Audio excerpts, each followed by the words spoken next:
Bonjour, aujourd'hui nous allons commencer à travailler sur les accords mais et vin. Dans un premier temps, nous allons voir ensemble quelques règles de base qui permettent d'orienter le client avant même d'être rentré dans le détail des vins qui sont à la carte. Alors bien sûr, dans la réalité, la première des choses à essayer de deviner, c'est si le client n'a pas déjà une idée de ce qu'il veut commander ou s'il n'a pas, par exemple, un vin préféré auquel il tient particulièrement. Ça, c'est l'évidence. La première règle, c'est ce qu'on appellera la règle des terroirs.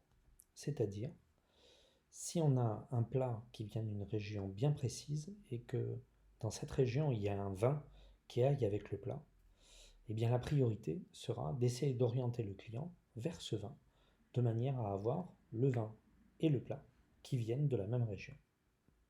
La deuxième règle, c'est la règle des bases. C'est-à-dire, si on a un plat qui est élaboré à l'aide d'un certain vin, eh bien on s'efforcera de proposer au client le même vin qui a été utilisé dans le plat. C'est le vin de Bourgogne qui est proposé avec le bœuf bourguignon. La troisième règle est la règle des styles. Si on a un plat raffiné, complexe, élégant, on va proposer avec un vin tout aussi complexe, raffiné et élégant. Au contraire, si on a un plat simple, franc, familial, eh bien on s'efforcera de proposer avec un vin tout aussi franc, tout aussi simple, et souvent de meilleur marché.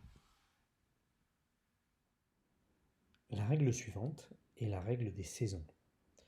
Soit parce que le vin que vous proposez n'est produit qu'en une seule saison, c'est l'exemple du Beaujolais qui est produit au mois de novembre, soit parce que le vin que vous proposez accompagne bien un plat de saison, soit enfin parce que les caractéristiques du vin s'adaptent bien à la saison, et le meilleur exemple, c'est le rosé qui est proposé assez systématiquement à la place des vins rouges légers en été, parce qu'il fait tout simplement chaud et qu'il est servi frais. On pourrait appeler la dernière règle la règle des circonstances. Effectivement, certains vins ont une signification. Le champagne est associé à la fête familiale. Le Beaujolais est souvent associé à la convivialité. Les grands Bordeaux sont le plus souvent associés à une forme d'apparat, voire de représentation. Donc il faudra distinguer au moment où le client va s'installer et prendre sa commande, à peu près s'il y a des circonstances bien particulières qui nous orienteraient dans le choix du vin que nous allons lui proposer. Voilà, vous avez maintenant vu les règles qui permettent de faire un premier choix dans le vin que vous allez conseiller à vos clients au moment de la commande. La première règle est la règle des terroirs, qui permet d'accorder un vin et un plat ayant la même provenance. La deuxième règle est la règle des bases, qui permet d'accorder un plat avec le vin qui a servi dans sa recette. La troisième règle est la règle des styles, qui permet d'accorder un vin et un plat qui ont le même niveau de complexité.